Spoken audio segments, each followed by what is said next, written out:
ಒಂದು ಕಡೆ ಭಾರತ ವಿಶ್ವ ನಾಯಕತ್ವವನ್ನು ವಹಿಸಿ ಅನೇಕ ಜಾಗತಿಕ ದೇಶಗಳಿಗೆ ವೇದಿಕೆಯಾಗಿ ಕನ್ವರ್ಟ್ ಆಗ್ತಾ ಇದೆ. ಬೇರೆ ಬೇರೆ ನಾಯಕರು ಭಾರತಕ್ಕೆ ಬರ್ತಾ ಇದ್ದಾರೆ ಅಂತ ನಾವೆಲ್ಲ ನೋಡ್ತಾ ಇದ್ದೀವಿ.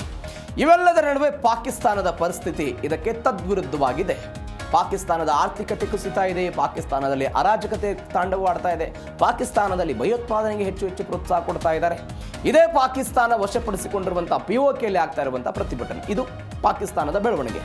ಇವೆಲ್ಲದರ ನಡುವೆ ಪಾಕಿಸ್ತಾನದ ಒಬ್ಬ ಆಂತರಿಕ ಸಚಿವರು ಒಂದು ಹೇಳಿಕೆಯನ್ನು ಕೊಟ್ಟಿದ್ದಾರೆ.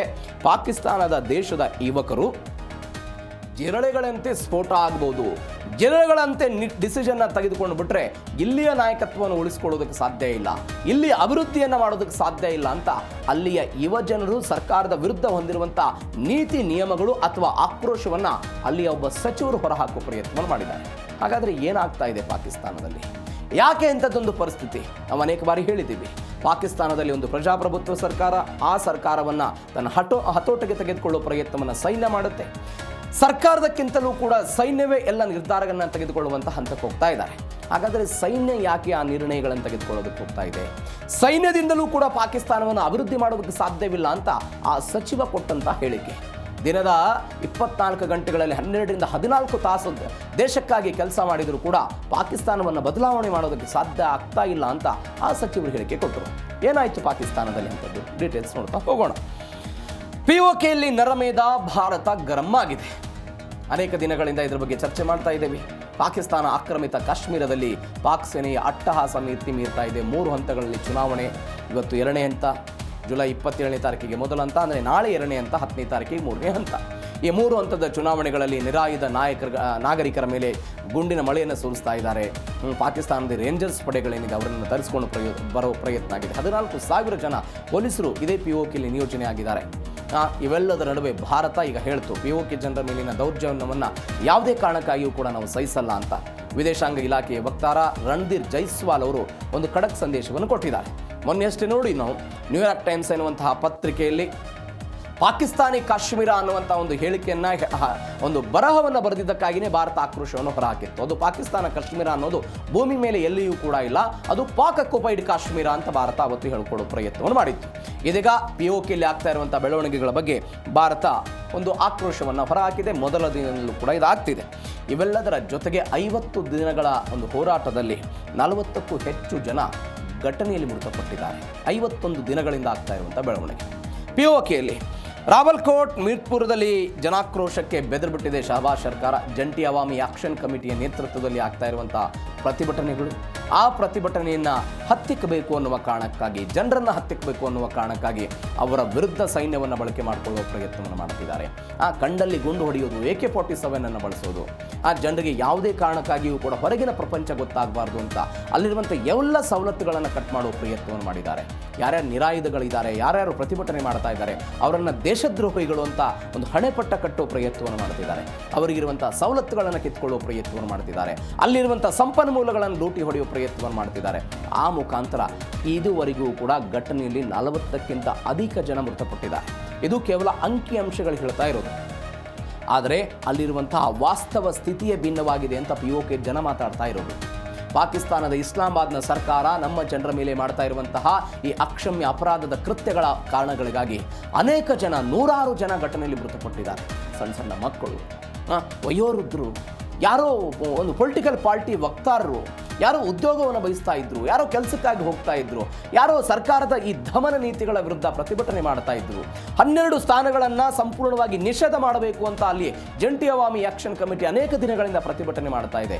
ಯಾರ್ಯಾರು ಇಂತಿಂತಹ ಈ ಹೇಳಿಕೆಗಳನ್ನು ಕೊಡ್ತಾ ಇದ್ದಾರೆ, ಯಾರ್ಯಾರು ಸರ್ಕಾರದ ವಿರುದ್ಧ ಮಾತನಾಡ್ತಾ ಇದ್ದಾರೆ, ಅವರನ್ನು ದೇಶದ್ರೋಹಿಗಳು ಅಂತ ಕರೆಯುವ ಪ್ರಯತ್ನವನ್ನು ಮಾಡಿದ್ದಾರೆ. ಇತ್ತೀಚೆಗಷ್ಟೇ ಪಾಕಿಸ್ತಾನದ ರಕ್ಷಣಾ ಸಚಿವರು ಕೊಟ್ಟಂಥ ಹೇಳಿಕೆಯನ್ನು ನಾವು ಗಮನಿಸಿದ್ರಿ. ಯಾರ್ಯಾರು ಪಾಕಿಸ್ತಾನದ ವಿರುದ್ಧ ಪ್ರತಿಭಟನೆ ಮಾಡ್ತಾರೋ ನಾವು ಅವರನ್ನು ಭಾರತದಂತೆ ನೋಡ್ತೀವಿ, ಆದರೆ ಶತ್ರುಗಳಂತೆ ನಾವು ನೋಡ್ತೀವಿ ಅಂತ ಅವರು ಹೇಳಿಕೆಗಳು ಕೊಡೋ ಪ್ರಯತ್ನವನ್ನು ಮಾಡಿದರು. ಎಲ್ಲಕ್ಕಿಂತ ಹೆಚ್ಚಾಗಿ ಆ ವ್ಯಕ್ತಿ ಮುಂದುವರೆದು ಹೇಳಿದರು, ಇವರು ಜಮ್ಮು ಕಾಶ್ಮೀರದವರೇ ಅಲ್ಲ, ಆ ಸಂಸ್ಕೃತಿನೇ ಇವರು ಬಳಿ ಇಲ್ಲ ಅಂತ ಹೇಳಿಕೆ ಕೊಡೋ ಪ್ರಯತ್ನವನ್ನು ಮಾಡಿದರು. ವೈಮಾನಿಕ ಗುಂಡಿನ ದಾಳಿಯಾಗಿದೆ. ಗಾಯಾಳುಗಳಿಗೆ ನೆರವು ಕೊಡ್ತಾ ಇದ್ದಂಥ ಆಂಬ್ಯುಲೆನ್ಸ್ಗಳ ಮೇಲೆ ಪಾಕ್ ಪಡೆಗಳಿಂದ ಶೂಟೌಟ್ ಆಗಿದೆ. ಇಸ್ಲಾಮಾಬಾದ್ ಚಲೋ ಚುನಾವಣಾ ಬಹಿಷ್ಕಾರಕ್ಕೆಲ್ಲ ಕರೆ ಕೊಟ್ಟಿದ್ದಾರೆ. ಪಾಕ್ ಸಚಿವರೇ ಪ್ರತಿಭಟನಾಕಾರರನ್ನು ಶತ್ರುಗಳಂತ ಕರೆದಿರೋದು ದೊಡ್ಡ ಮಟ್ಟದಲ್ಲಿ ಆತಂಕಕ್ಕೆ ಕಾರಣ ಆಗಿದೆ. ಆಂಬ್ಯುಲೆನ್ಸ್ ಬಿಡಿ, ಮೊದಲ ದಿನಗಳಲ್ಲಿ ಇದೇ ರಾವಲ್ಕೋಟ್ನಲ್ಲಿ ಒಂದು ಸಮಾವೇಶ ಆಗ್ತಾ ಇತ್ತು. ಆ ಸಮಾವೇಶದ ಮೇಲೆ ದಾಳಿ ಮಾಡಿದಾಗ ಅನೇಕ ಜನ ಗಾಯಾಳುಗಳಾಗಿದ್ದರು. ಆ ಗಾಯಾಳುಗಳು ರಾವಲ್ಕೋಟ್ನ ಒಂದು ಆಸ್ಪತ್ರೆಗೆ ಹೋಗಿ ಟ್ರೀಟ್ಮೆಂಟ್ ತೆಗೆದುಕೊಳ್ತಾ ಇದ್ರೆ ಅಲ್ಲಿಯ ಡಾಕ್ಟರ್ಗಳಿಗೆ ಹೋಗಿ ಇದೇ ಪಾಕಿಸ್ತಾನದ ಸೈನಿಕರು ಹೇಳಿದ್ರಂತೆ ಯಾವ ಕಾರಣಕ್ಕಾಗಿ ಅವರು ಟ್ರೀಟ್ಮೆಂಟ್ ಕೊಡಬಾರ್ದು ಅಂತ. ಅಂದರೆ ಅದರರ್ಥ ಆ ಜನರ ಮೇಲೆ ಮಾಡ್ತಾ ಇರುವಂತಹ ದಬ್ಬಾಳಿಕೆಯ ಒಂದು ಹೆಂಗೆ ವ್ಯಾಪ್ತಿ ಹೆಂಗಿದೆ ಅಂತ ಜಸ್ಟ್ ಇಮ್ಯಾಜಿನ್ ಮಾಡಿ. ಇವತ್ತು ಆಂಬ್ಯುಲೆನ್ಸ್ಗಳ ಮೇಲೆ ದಾಳಿ ಮಾಡಿದ್ದಾರೆ, ಅಂದರೆ ಆಂಬ್ಯುಲೆನ್ಸ್ಗಳ ಟ್ರೀಟ್ಮೆಂಟ್ ಸಿಗಬಾರ್ದು ಅನ್ನೋ ಕಾರಣಕ್ಕಾಗಿ. ಇದರರ್ಥ ಯಾವ ಪರಿಪ್ರಮಾಣದಲ್ಲಿ ಕ್ರೂರತೆಯಿಂದ ಪಾಕಿಸ್ತಾನ ನಡೆದುಕೊಳ್ತಾ ಇದೆ ಅಂತ. ಇವೆಲ್ಲದರ ನಡುವೆ ಪಾಕಿಸ್ತಾನದಲ್ಲಿ ಜಿರಳೆ ಮಾದರಿ ಕ್ರಾಂತಿಯ ಭೀತಿ. ಈ ಜಿರಳೆ ಮಾದರಿ ಅಂತ ಹೇಳಿದ್ರೆ ಇತ್ತೀಚೆಗೆ ಭಾರತದಲ್ಲಿ ನೀಟ್ ಪ್ರಶ್ನೆ ಪತ್ರಿಕೆ ಸೋರಿಕೆ ವಿರುದ್ಧ ಕಾಕ್ರೋಚ್ ಜನತಾ ಪಾರ್ಟಿ ಹೋರಾಟ ಮಾಡುತ್ತಲ್ಲ, ಧರ್ಮೇಂದ್ರ ಪ್ರಧಾನ್ ಅವರ ರಾಜೀನಾಮೆ ವಿಚಾರಕ್ಕೆ ಸಂಬಂಧಪಟ್ಟಂತೆ ದೆಹಲಿಯ ಜಂತರ್ ಮಂತರ್ನಲ್ಲಿ ಹೋರಾಟ ಆಯಿತು. ಅದನ್ನು ಕಂಪೇರ್ ಮಾಡಿ ಅಲ್ಲಿಯ ಸಚಿವರು ಕೊಟ್ಟಂತ ಹೇಳಿಕೆ, ಪಾಕಿಸ್ತಾನದ ಆಡಳಿತ ಸಂಪೂರ್ಣವಾಗಿ ಕುಸಿದು ಹೋಗ್ಬಿಟ್ಟಿದೆ ಅಂತ ಅಲ್ಲಿಯ ಆಂತರಿಕ ಸಚಿವರು ಕೊಟ್ಟಂತ ಹೇಳಿಕೆ. ಅಂದರೆ ಅಲ್ಲಿ ಆರ್ಥಿಕ ವ್ಯವಸ್ಥೆ, ಅಲ್ಲಿ ನಿರುದ್ಯೋಗದ ವ್ಯವಸ್ಥೆ, ಅಲ್ಲಿಯ ಸಂಪನ್ಮೂಲಗಳ ವಿಚಾರಕ್ಕೆ ಸಂಬಂಧಪಟ್ಟಂತೆ ಆಂತರಿಕವಾಗಿ ಪಾಕಿಸ್ತಾನ ಎದುರಿಸ್ತಾ ಇರುವಂತಹ ದಂಗೆ, ಇವೆಲ್ಲದರ ನಡುವೆ ಸರ್ಕಾರ ಮತ್ತು ಸೇನೆಯ ನಡುವೆ ಆಗ್ತಾ ಇರುವಂತಹ ಭಿನ್ನಾಭಿಪ್ರಾಯ, ಇವೆಲ್ಲದರ ಬಗ್ಗೆಯೂ ಕೂಡ ಆ ವ್ಯಕ್ತಿ ಹೇಳಿಕೆಗಳನ್ನು ಕೊಟ್ಟರು. ಪಾಕಿಸ್ತಾನದ ಆಂತರಿಕ ಸಚಿವ ಮೊಹಸಿನ್ ನಖ್ವಿ ಅವರು ಹೇಳಿಕೆ ಕೊಟ್ಟರು. ಜಿರಳೆಗಳಿಗೆಲ್ಲ ಹೋಲಿಸಿ ಮಾತನಾಡಿದರು. ವ್ಯವಸ್ಥೆ ಸುಧಾರಣೆ ಆಗದೇ ಇದ್ರೆ ನಮ್ಮ ಯುವಕರೇ ನಮ್ಮನ್ನೆಲ್ಲ ತುಳಿದು ಬಿಡ್ತಾರೆ, ಆ ಜಿರಳೆಗಳು ಒಂದಾದರೆ ಇಡೀ ವ್ಯವಸ್ಥೆಯನ್ನೇ ಬುಡಬೈಲು ಮಾಡಿಬಿಡ್ತಾರೆ ಅಂತೆಲ್ಲ ಹೇಳಿದರು. ಪಾಕಿಸ್ತಾನದ ಒಂದು ಆರ್ಥಿಕ ಶೃಂಗಸಭೆ ಆಯಿತು ಇಸ್ಲಾಮಾಬಾದ್ನಲ್ಲಿ, ಎಲ್ಲ ಮಾತನಾಡಿದರು ಅವರು. ಇಡೀ ದೇಶದ ಆ ಆರ್ಥಿಕ ವ್ಯವಸ್ಥೆ, ಆಡಳಿತ ವ್ಯವಸ್ಥೆ ಸಂಪೂರ್ಣವಾಗಿ ಕುಸಿದು ಹೋಗ್ಬಿಟ್ಟಿದೆ. ದೇಶದ ಸಮಸ್ಯೆಗಳನ್ನು ಬಗೆಹರಿಸೋದಕ್ಕೆ ಈ ಹಳೆಯ ವ್ಯವಸ್ಥೆಯಿಂದೆಲ್ಲ ಸಾಧ್ಯ ಇಲ್ಲ ಅಂತೆಲ್ಲ ಹೇಳಿದರು ಅವರು. ಯಾಕೆ ಅವರು ಹಿಂಗೆ ಹೇಳ್ತಾರೆ ಅಂತ ಹೇಳಿದ್ರೆ, ಇಡೀ ದೇಶದಲ್ಲಿ ಹೈಬ್ರಿಡ್ ಮಾದರಿಯ ಆಡಳಿತ ಇದೆ ಮತ್ತು ಮಿಲಿಟರಿ ಪ್ರಾಬಲ್ಯ ಇದೆ ಅಂತ ಅವರೇ ಕೊಟ್ಟಿರುವಂಥ ಹೇಳಿಕೆ ಇದೆ. ಪಾಕಿಸ್ತಾನದಲ್ಲಿ ಒಂದು ಚುನಾಯಿತ ಸರ್ಕಾರ ಇದ್ದಾಗಲೂ ಕೂಡ ಆ ದೇಶದ ರಕ್ಷಣೆ, ವಿದೇಶಾಂಗ ನೀತಿ, ಆರ್ಥಿಕ ನಿರ್ಧಾರಗಳು ಸಂಪೂರ್ಣವಾಗಿ ಯಾವುದ್ರ ಮುಖಾಂತರ ಆಗುತ್ತೆ? ಸೇನೆಯ ಮುಖಾಂತರ ಆಗುತ್ತೆ. ಇದು ಒಂದು ಬೆಳವಣಿಗೆ. ನೀವು ಒಟ್ಟಾರೆ ಪಾಕಿಸ್ತಾನ ಅಂದರೆ ಭಾರತದಿಂದ ಪ್ರತ್ಯೇಕ ಆದ ನಂತರ ಪಾಕಿಸ್ತಾನದ ಇತಿಹಾಸದಲ್ಲಿ ಯಾವೊಬ್ಬ ಪ್ರಧಾನಿಯೂ ಕೂಡ ಇಲ್ಲಿಯ ತನಕ 5 ವರ್ಷಗಳನ್ನು ಸಂಪೂರ್ಣವಾಗಿ ಅಧಿಕಾರವನ್ನು ನಡೆಸಿಲ್ಲ. ಬಿಕಾಸ್ ಯಾವ ಕಾರಣಕ್ಕಾಗಿ ಅಂತ ಹೇಳಿದ್ರೆ ಸೇನೆಯ ಹಸ್ತಕ್ಷೇಪದ ಕಾರಣಕ್ಕಾಗಿ. ಇದು ಒಂದು ಬೆಳವಣಿಗೆ. ಇವೆಲ್ಲದರ ನಡುವೆ ಈಗಿರುವಂತಹ ಶಹಬಾಜ್ ಶರೀಫ್ ಸರ್ಕಾರವೂ ಕೂಡ ಮೈತ್ರಿ ಆಧಾರದ ಮೇಲೆ ನಡೀತಾ ಇದೆ. ಸಮ್ಮಿಶ್ರ ಸರ್ಕಾರ ಇದೆ. ಯಾವುದರ ನಡುವೆ? ಸೇನೆಯ ಬೆಂಬಲದೊಂದಿಗೆ ಈ ಸರ್ಕಾರ ನಡೀತಾ ಇರೋದು. ಹೀಗಾಗಿ ಅವರು ಹೇಳ್ತಾ ಇದ್ದಾರೆ, ಈ ಎಲ್ಲ ಕಾರಣಗಳಿಗಾಗಿ ಪಾಕಿಸ್ತಾನ ತೀವ್ರ ಆರ್ಥಿಕ ಬಿಕ್ಕಟ್ಟನ್ನು ಎದುರಿಸ್ತಾ ಇದೆ, ನಿರುದ್ಯೋಗದ ಸಮಸ್ಯೆಯನ್ನು ಅನುಭವಿಸ್ತಾ ಇದೆ, ಆಂತರಿಕ ಭದ್ರತೆ ಇದೆ, ಕಾನೂನು ಸಂಪೂರ್ಣವಾಗಿ ಕುಸಿದು ಹೋಗ್ಬಿಟ್ಟಿದೆ. ಎಲ್ಲ ಕಾರಣಗಳಿಗಾಗಿ ಯುವಕರು, ಜನ್ಸಿಗಳನ್ನು ನಾವೇನು ಕರಿತೀವಿ, ಅವರು ಜಿರಳೆಯ ಮಾದರಿಯಲ್ಲಿ ಪ್ರತಿಭಟನೆ ಮಾಡಬಹುದು ಅಂತೆಲ್ಲ ಹೇಳಿದರು. ಇವೆಲ್ಲದರ ನಡುವೆ ಶಹಬಾಜ್ ಶರೀಫ್ ಮತ್ತು ಅಸಿಂ ಮುನೀರ್ ವೈಫಲ್ಯ. ನೀವು ನನಗನ್ಸಿದ ಮಟ್ಟಿಗೆ ಪಾಕಿಸ್ತಾನದ ಇತಿಹಾಸದಲ್ಲಿ 4 ರಿಂದ 5 ಬಾರಿ ಸೈನಿಕರೇ ದೇಶವನ್ನು ಆಡಳಿತ ನಡೆಸಿರುವಂಥ ಅನೇಕ ಉದಾಹರಣೆಗಳಿದೆ. ಅಂದರೆ ಪ್ರಜಾಪ್ರಭುತ್ವವನ್ನು ಕೊಲ್ಯಾಪ್ಸ್ ಮಾಡಿ ಅಲ್ಲಿ ಸೈನಿಕರ ಆಡಳಿತವನ್ನು ನಡೆಸಿರೋದು. ಪಾಕಿಸ್ತಾನವನ್ನು ಸರಿಪಡಿಸೋದಕ್ಕೆ ಸೇನಾ ಮುಖ್ಯಸ್ಥರಿಂದಲೂ ಕೂಡ ಸಾಧ್ಯ ಇಲ್ವಂತ ಇದೀಗ ನಖ್ವಿ ಎಲ್ಲ ಹೇಳಿದರು. ಅದಕ್ಕೆ ಕಾರಣಗಳನ್ನು ಕೂಡ ಅವರು ಕೊಡ್ತಾರೆ. ಏನೇನು ಅಂತ, ರಾಜಕಾರಣಿಗಳು ದೇಶದ ಆಡಳಿತ ವ್ಯವಸ್ಥೆಯನ್ನು ಸರಿಪಡಿಸ್ತಿದ್ರೆ ಸೇನಾ ಮುಖ್ಯಸ್ಥರ ಕಠಿಣ ಶ್ರಮದಿಂದ ಯಾವುದೇ ಪ್ರಯೋಜನ ಆಗಲ್ಲ. ದಿನಕ್ಕೆ 12 ರಿಂದ 18 ಗಂಟೆಗಳ ಕಾಲ ಶಹಬಾಜ್ ಶರೀಫ್ ಕೆಲಸ ಮಾಡ್ತಿದ್ದಾರೆ. ಆದರೂ ಕೂಡ ಹಳೆಯ ಆಡಳಿತ ಮಾದರಿಯನ್ನು ಸಂಪೂರ್ಣವಾಗಿ ಬದಲಾಯಿಸಿದ ಹೊರತು ಪ್ರಧಾನಿಯವರ ಕೆಲಸ ತಾತ್ಕಾಲಿಕವಾಗಿ ಬೆಂಕಿ ನಂದಿಸುವ ಪ್ರಯತ್ನ ಆಗ್ಬೋದೇ ಹೊರತು ಪರಿಹಾರ ಕೊಡೋದಿಲ್ಲ ಅಂತೆಲ್ಲ ಹೇಳಿದರು. ಸೇನಾ ಮುಖ್ಯಸ್ಥ ಅಸಿಂ ಮುನೀರ್ ಎಷ್ಟೇ ಪ್ರಯತ್ನ ಪಟ್ಟರೂ ವ್ಯವಸ್ಥೆ ಸರಿಯಾಗಲ್ಲ. ಆ ಮುಖಾಂತರ ಗಡಿ ಕಾಯುವುದಕ್ಕೆ ಯೋಗ್ಯವಾದಂತಹ ಸೇನೆ, ಆಂತರಿಕ ಭದ್ರತೆಯನ್ನು ನೋಡಿಕೊಳ್ಳಬೇಕಾದಂತಹ ಸೀಮಿತವಾದಂತಹ ಈ ಸೇನೆ ದೇಶದ ಆರ್ಥಿಕ ವಿಚಾರಗಳಲ್ಲಿ ಯಾವುದೇ ಕಾರಣಕ್ಕಾಗಿಯೂ ಕೂಡ ಬೊಟ್ಟು ಹಾಕಬಾರದು ಅಂತ ಅವರು ಹೇಳ್ತಾ ಇದ್ದಾರೆ. ಈ ವ್ಯಕ್ತಿಯ ಪ್ರಕಾರ ಕೆಲವೊಂದಿಷ್ಟು ಇನ್ಸಿಡೆಂಟ್ಗಳು ಪಾಕಿಸ್ತಾನದಲ್ಲಿ ನಡೀತು. ಏನು, 1958 ರಿಂದ 69 ಫೀಲ್ಡ್ ಮಾರ್ಷಲ್ ಅಯೂಬ್ ಖಾನ್ ಸೇನಾ ಮುಖ್ಯಸ್ಥ ಆಗಿದ್ದ. ಈ ವ್ಯಕ್ತಿ ಆಡಳಿತ ಬಂತು. ಕೆಲವೊಂದಿಷ್ಟು ದಿನಗಳ ಕಾಲ ಆರ್ಥಿಕ ಬೆಳವಣಿಗೆಗಳನ್ನೆಲ್ಲ ತೋರಿಸೋ ಪ್ರಯತ್ನ ಆಯಿತು. ಆದರೆ ಅಧಿಕಾರಿ ಕೇಂದ್ರೀಕರಣ, ಭ್ರಷ್ಟಾಚಾರದ ಕಾರಣಕ್ಕಾಗಿ ಅಲ್ಲಿಯ ದೇಶದ ಜನ, ಯುವ ಜನಾಂಗ ದೊಡ್ಡ ಮಟ್ಟದಲ್ಲಿ ಪ್ರತಿಭಟನೆ ಮಾಡಿದ್ರು. ಕೊನೆಗೆ ಏನಾಯಿತು ಅಂತ ಹೇಳಿದ್ರೆ ರಾಜೀನಾಮೆ ಕೊಡಬೇಕಾದಂಥ ಪರಿಸ್ಥಿತಿ ಬಂತು. ಒಂದು, ಜನರಲ್ ಅಯಾಜ್ ಖಾನ್ 1969 ರಿಂದ 71 ಮಿಲಿಟರಿ ದೌರ್ಜನ್ಯ, ತಪ್ಪು ನಿರ್ಧಾರಗಳು, ಐತಿಹಾಸಿಕ ವೈಫಲ್ಯ, ಬೇರೆ ಬೇರೆ ಕಾರಣಗಳಿಗಾಗಿ ಬಾಂಗ್ಲಾದೇಶ ಎನ್ನುವಂಥ ಒಂದು ಪ್ರತ್ಯೇಕವಾದಂತಹ ದೇಶ ಪಾಕಿಸ್ತಾನವನ್ನು ಒಡೆದು 1971ರಲ್ಲಿ ಉಗಮವಾಗಿದ್ದ ನೋಡಿದ್ವಿ. ಈ ವ್ಯಕ್ತಿಯು ಕೂಡ ಸೇನೆ ಇಂದ ಬಂದಂಥವನು. ಜನರಲ್ ಜಿಯಾ ಉಲ್ ಹಕ್ 1977 ರಿಂದ 88 ದೇಶದಲ್ಲಿ ದೊಡ್ಡ ಮಟ್ಟದ ಇಸ್ಲಾಮೀಕರಣ ಮಾಡುವ ಪ್ರಯತ್ನವನ್ನು ಮಾಡಿದರು. ದೇಶದಲ್ಲಿ ಅನೇಕ ಕಲ್ಪಿತ ಯುದ್ಧಗಳನ್ನು ತೆಗೆದುಕೊಂಡು ಬರುವ ಪ್ರಯತ್ನ ಮಾಡಿದರು. ದೇಶದ ಜನ ಇವರ ವಿರುದ್ಧ ಸಿಡಿದಿದ್ದರು. ಕೊನೆಗೆ ಇವೆಲ್ಲವೂ ಕೂಡ ಹೋಯಿತು. ಅದಾದ ನಂತರ ಜನರಲ್ ಪರ್ವೇಜ್ ಮುಷರಫ್ 1999 ರಿಂದ 2008 ಭಯೋತ್ಪಾದನೆಯ ವಿರುದ್ಧ ಜಾಗತಿಕ ಯುದ್ಧದಲ್ಲಿ ಪಾಕಿಸ್ತಾನವನ್ನು ತೊಡಗಿಸಿದರು. ಆ ಮುಖಾಂತರ ಭಯೋತ್ಪಾದಕ ದೇಶ ಎನ್ನುವಂಥ ಹಣೆಪಟ್ಟಿಯನ್ನು ತೆಗೆದುಕೊಂಡು ಬರುವ ಪ್ರಯತ್ನ.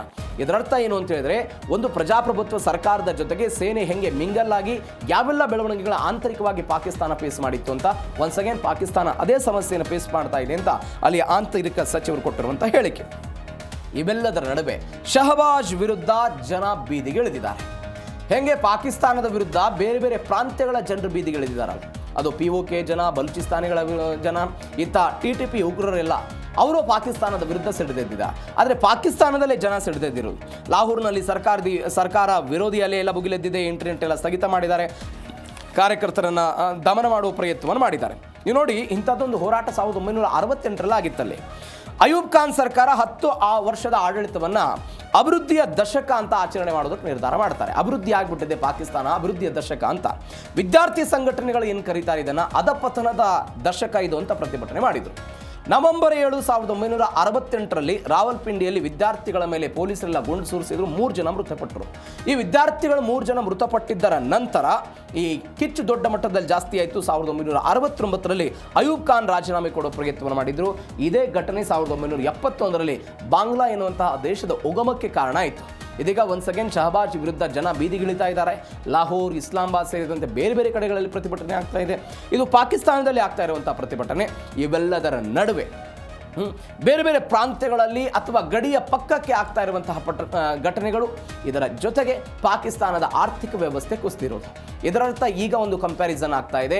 ಅಯೂಬ್ ಖಾನ್ನ ಸರ್ಕಾರವನ್ನು ಹೇಗೆ ವಿದ್ಯಾರ್ಥಿ ಚಳವಳಿಗಳು ಅಥವಾ ವಿದ್ಯಾರ್ಥಿಗಳು ನಡಗಿಸಿ ಅವರ ರಾಜೀನಾಮೆಯನ್ನು ಪಡೆದುಕೊಂಡಿದ್ರು, ಅಂಥದ್ದೇ ಘಟನೆ ಮತ್ತೊಮ್ಮೆ ಪಾಕಿಸ್ತಾನದಲ್ಲಿ ಆಗಬಹುದು ಅಂತ ಇವೆಲ್ಲದರ ನಡುವೆ ಹೇಳ್ತಾ ಇದ್ದಾರೆ. 71ರಲ್ಲಿ ಬಾಂಗ್ಲಾ ಉಗಮ ಆಯಿತು, ಮತ್ತೊಂದು ಬಲೂಚಿ ಉಗಮ ಆದರೂ ಕೂಡ ಯಾವುದೇ ಆಶ್ಚರ್ಯ ಇಲ್ಲ ಅಂತ ಈಗ ಬರ್ತಾ ಇರುವಂಥ ಡೀಟೇಲ್ಸ್. ಹೀಗಾಗಿ ಪಾಕಿಸ್ತಾನ ವಿಚಾರದಲ್ಲಿ ಏನಾಗುತ್ತೆ ಕಾದ್ ನೋಡೋಣ.